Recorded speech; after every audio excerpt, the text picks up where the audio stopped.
2. It's your boy LAElsTv. And we back with another video. Today we got the death of G Poppa. I'm not gonna lie, yo, shout out Demon Cam, nigga. He got 3 channels. He got the reactions going. He got the updated niggas on New York. Now he got this side quest channel, doing just some other, NYC content. Yo, this nigga's working. Shout out him. No bullshit. He's definitely on his grind. But we gonna tune into this, and we gonna learn about this issue, because I don't know about this one, you feel me? So we gonna see what happened. Let's tune into this, yo. What's good, yo? We back with another video, and today we're going to be taking a look at one of the biggest losses for the sweepers, the loss of G Poppa. If you ever heard that name before, it probably wasn't in the most respectful way. It probably was in a drill song. He was getting disrespected by another block because he was so close with the sweepers, and as the sweepers disrespect the dead and disrespect other people that passed away from other blocks. So his name gets caught in the crossfire between those back and forth and drill songs. And we're going to be talking about this loss for the sweepers because the 2 people that are locked up for his murder and serving time right now are from Wise Tower and MCF. And the next star of New York drill that's coming out of Upper West Manhattan right now is Emro. Emro is also from Wise Towers and MCF, and he recently dropped... Yo, so where the fuck is fucking Douglas, nigga? Where the hell is that block? Is that in the accent? Like, what the fuck? Well, like, bro, I don't know, man. I don't know. His first song titled Bad Day that's sitting at 700K at the time. So that was his first song. I'm not gonna lie, for a first song, this nigga got crazy. That shit was fucking fire. This recording is the first song that Emro ever dropped where he would diss the sweepers and recall a time where they were once cool, and even says free one of G Poppa's killers, B-Rob Fetty.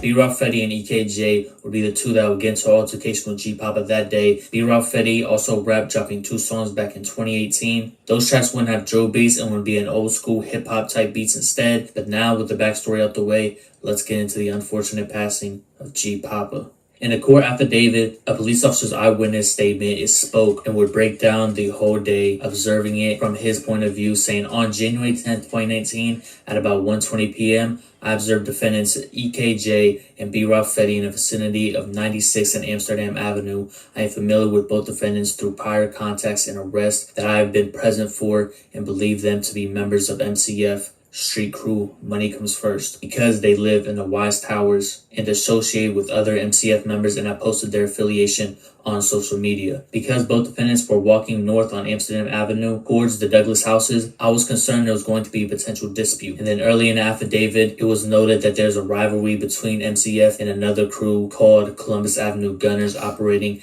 out of Douglas houses, and that the area around 99th and Broadway is a known site for fights between crews. Now back to the eyewitness statement. Shortly thereafter, I observed the defendants near the corner of 99th and Broadway and observed both defendants engaged in a physical altercation with G Poppa, both defendants punching and swinging their arms and making contact with G Poppa, and shortly after the altercation, G Poppa ran a short distance and collapsed on the sidewalk.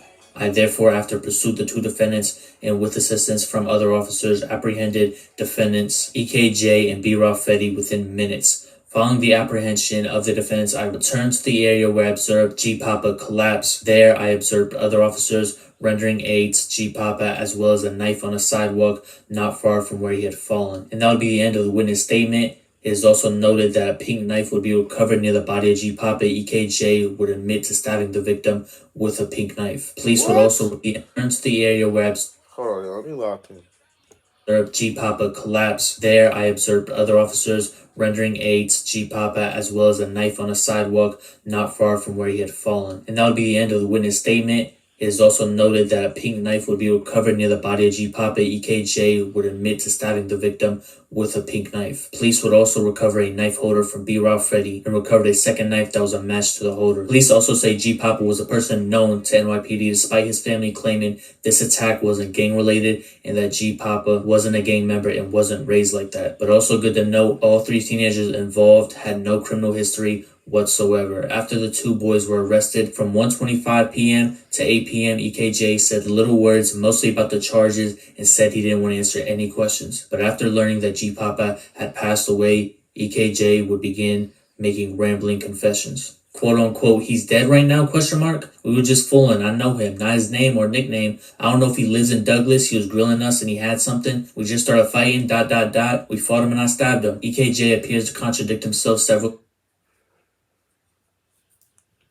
Yo, as much as I don't advocate for violence, which I don't at all, you feel me? Why? Like, you guys gotta get into a courtroom or a confession room and just shut the fuck up. Y'all gotta know when to shut the fuck up, you feel me?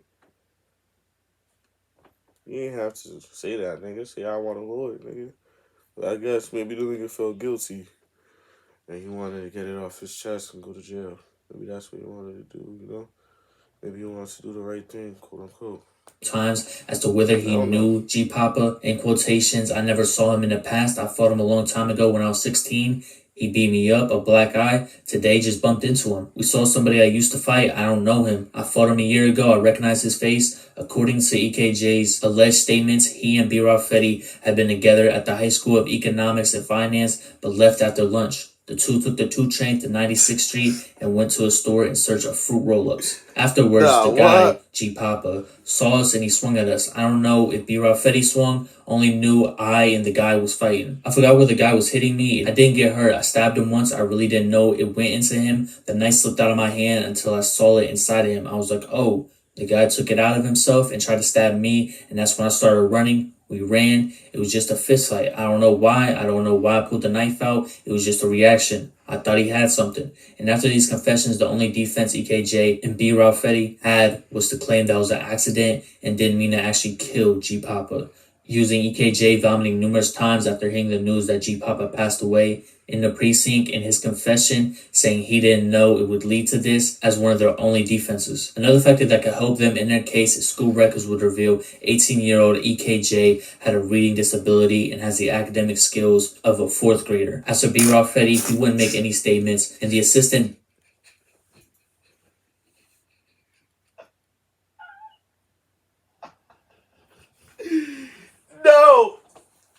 No!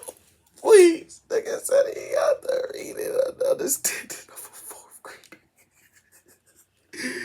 Nah, they did not need to say that, man. They black. 18-year-old EKJ had a reading disability and has the academic skills of a 4th grader. As for B. Fetty, he wouldn't make any statements, and the assistant DA wrote multiple eyewitnesses and video plainly shows the co-defendant B. Fetty with defendant EKJ chased the victim who was simply walking on a sidewalk, and that during the assault prevented the victim G. Poppa from safely escaping. And if B. Fetty wasn't fighting enough with the death of G. Poppa, he would catch a case in Rikers for attacking a CO. In these documents, according to the investigation on August 5th, 2021, while awaiting trial for the murder of G. Poppa, at approximately 2 p.m., B. Fetty and Luis Rivera, another inmate, were detained in housing area B2 in North Infirmary Command at Rikers Island. While the CO was on patrol, he was asked to remove trash from Rivera's cell. Rivera then fled his cell and grabbed the CO's pepper spray and keys. Rivera sprayed the officer with his pepper spray and then ran into B. Fetty's cell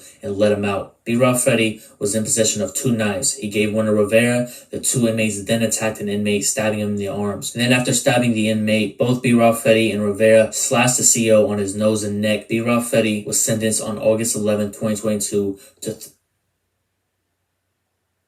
Nah. They only got 3 years? 3 years in prison for assault. And that takes us into the sentencing for G. Poppa. B. Fetty would have his murder charge bumped all the way down to manslaughter and would be given 12 years in prison on top of the 3 for the Rikers Island incident. His earliest release date, I'm not gonna lie, that's not that bad. That's not that bad, you feel me? is set for 4/17/2029 and latest being 1/25/2030. EKJ, who admitted to stabbing and killing G. Poppa, would be given 20 years for manslaughter, and his earliest release date is 2/26/2036 and latest being 1/08/2039. Rest in peace, G. Poppa. All 3 people in this situation's lives were affected. Now I see why nigga was saying in the comments. Nigga said, yo, he told on himself. And it didn't even help. Yo, that is crazy. Nigga said a 20 ball, nigga. Nigga said 2 decades. Yo, that's whack.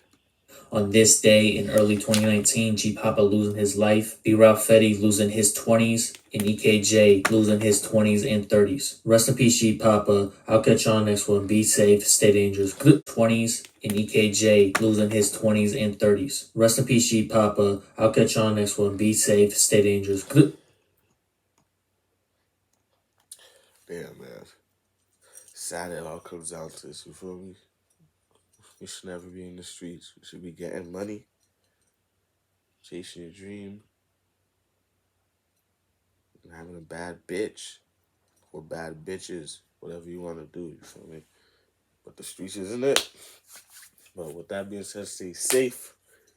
Go ahead and smash the like button. Comment some more recommendations y'all want to see here. Comment how you feel about the reaction.